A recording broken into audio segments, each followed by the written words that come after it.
What did I learn running a marathon? Nothing.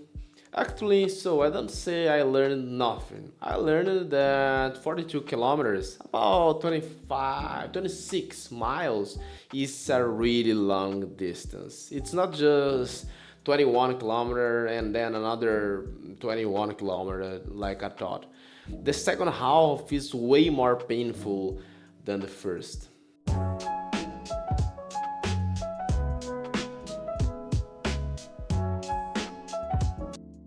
The important point I want to get to is what did I learn by becoming someone capable of running 42 kilometers?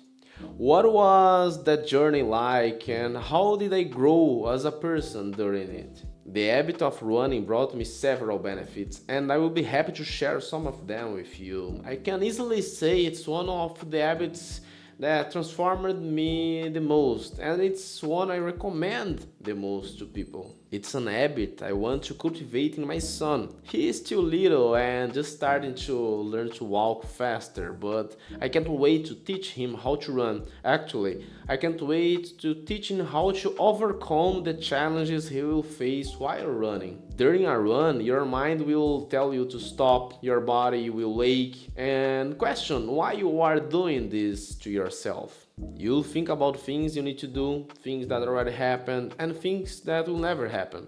A lot goes on during a run. And it doesn't have to be a marathon or something huge, you know. A simple 15-minute run can not only teach you a lot about yourself, but transform your day. I guarantee it. But before I start talking about the lessons, which can certainly transform your life, just like they transformed mine, I need to give you a brief summary of my history with running. As you might already know, my name is Igor Doin, and I'm just a regular guy who used to hate running. But that feeling would get worse with the experiences I was yet to face. It all started when I had to go through the army selection process to become a reserve officer. It was a life goal. I wanted the military experience. I wanted to learn discipline, have stories of training in camps, and all other benefits of living that experience. And one of the many tests I had to pass was running. Actually, I had to pass several physical challenges, but those were easy for me. So the real challenge was the run. I needed to run something like 2,500 meters. It is something about 1.55 miles in 12 minutes. Something very difficult for me at that time. At 19 years old, I wasn't used to run, especially that fast. But I was already weightlifting and used to challenging myself in other activities.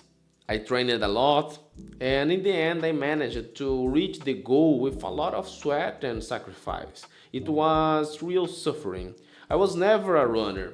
I had the strength to lift weights, but I couldn't carry my own weight quickly for 12 minutes without rest. So, I joined the army, and there we run almost every day, Monday through Thursday.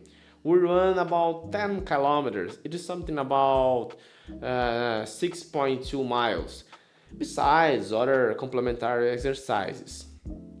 For me, that was torture. Every single day, without exception, I thought about quitting and not running.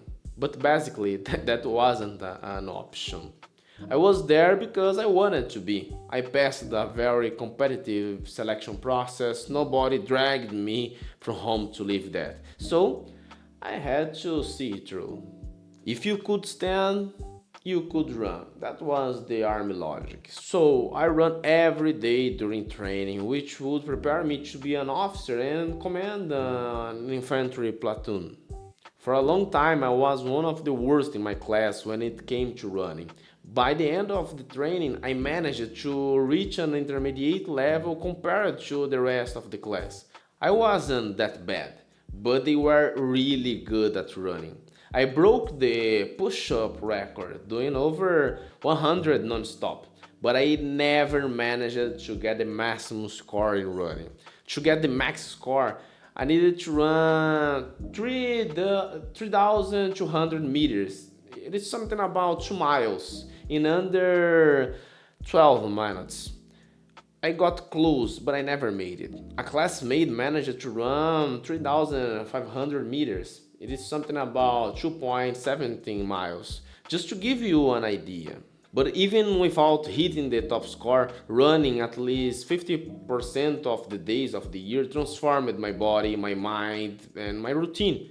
Running became an habit as solid as brushing my teeth.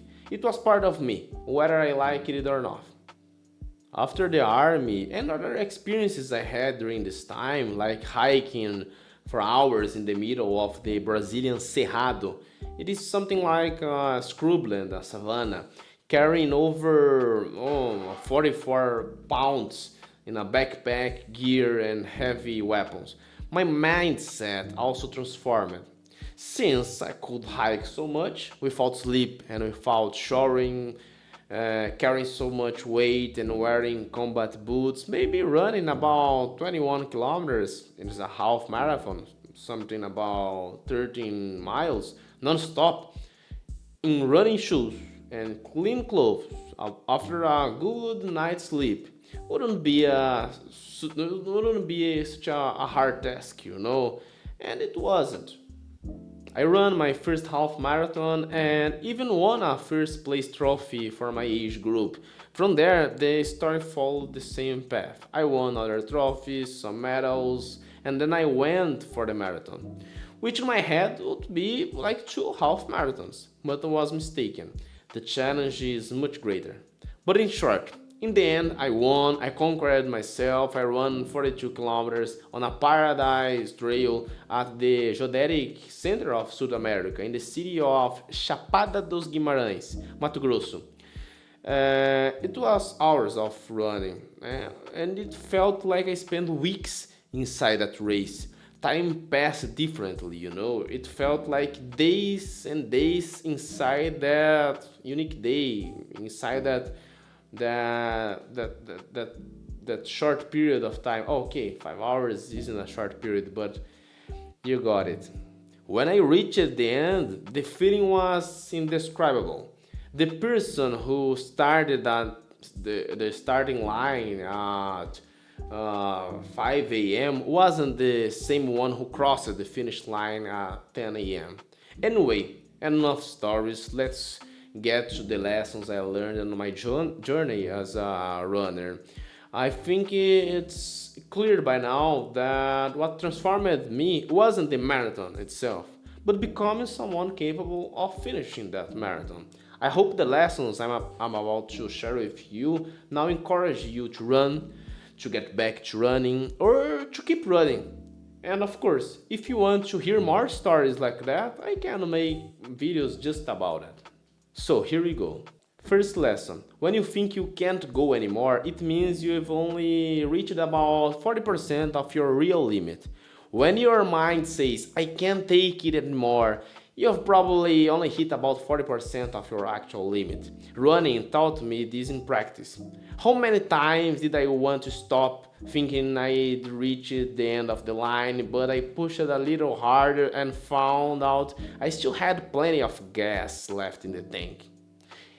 It's the same in life, in projects, in challenges. We often give up before getting close to our maximum potential. Running taught me not to let my mind trick me.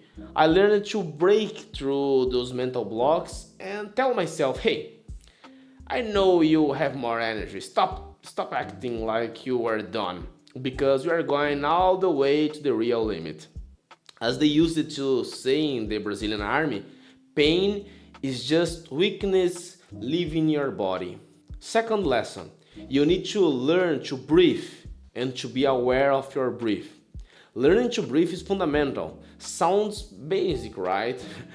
But in running, controlling your breathing rhythm, using it to calm your mind and body, makes all difference between keeping going and giving up.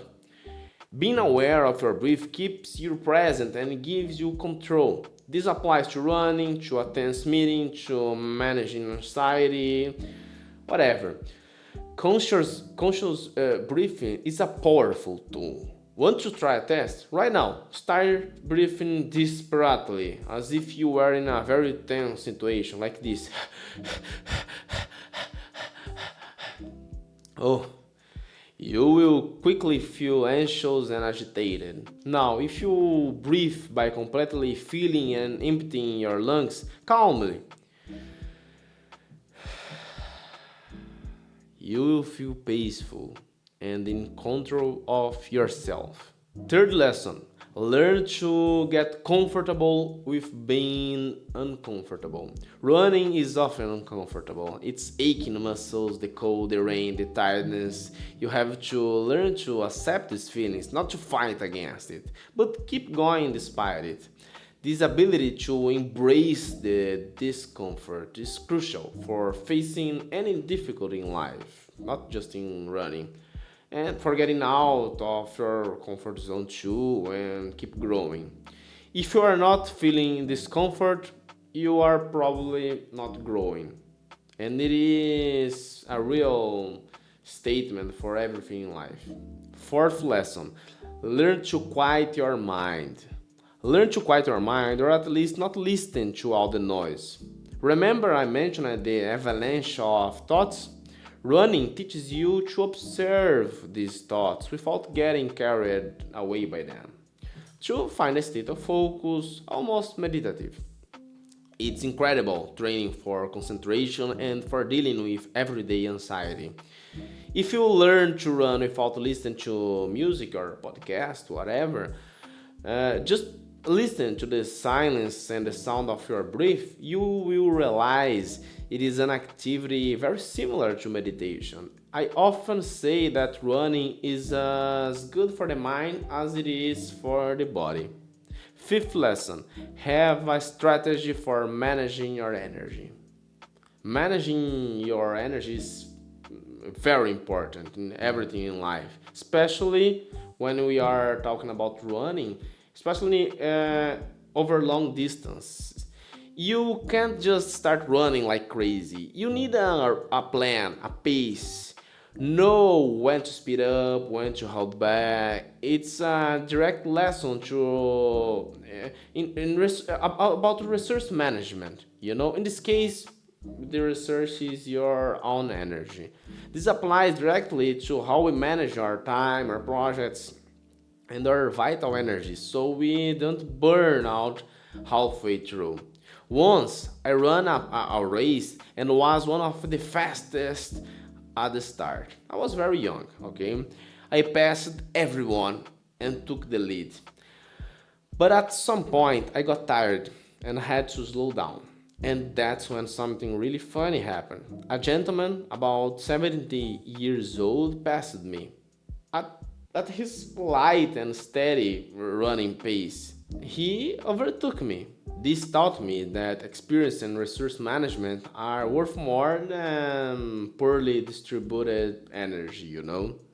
Well, folks, these are just some of the lessons.